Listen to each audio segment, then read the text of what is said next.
பேசுகின்ற அந்த இடத்திற்கு வந்துவிட்டார். வாழ்ந்தார் வாழ்ந்தார் மக்களுக்காகவே வாழ்ந்தார் கேப்டன் விஜயகாந்த் அவர்கள் உங்கள் மத்தியிலே. கேப்டன் விஜயகாந்த் கேப்டன் ரதம் வாழ்ந்தார் வாழ்ந்தார் வாழ்ந்தார் கேப்டன் மக்களுக்காகவே வாழ்ந்த அந்த மக்கள் தலைவன் இப்பொழுது ஒரு ரதமாக இந்த பன்ருட்டி மாநகரத்தினுடைய வீதிகளிலே வந்து கொண்டிருக்கிறார்.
வீரட்டானேஸ்வரர் கோயிலை சுற்றுலா தலமாக மாற்ற வேண்டும் என்று மக்கள் கோரிக்கையை நிச்சயமாக நிறைவேற்றுவோம்.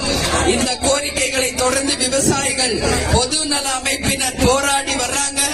அவங்களுக்கு எல்லாமே நான் சொல்றது என்னன்னா, உறுதியாக அந்த திட்டங்களை நிறைவேற்றுவோம்.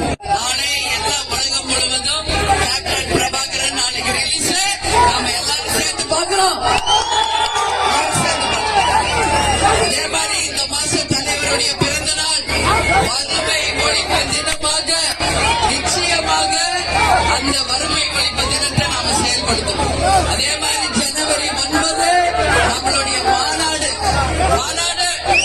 தேமுதிக மாநாடு.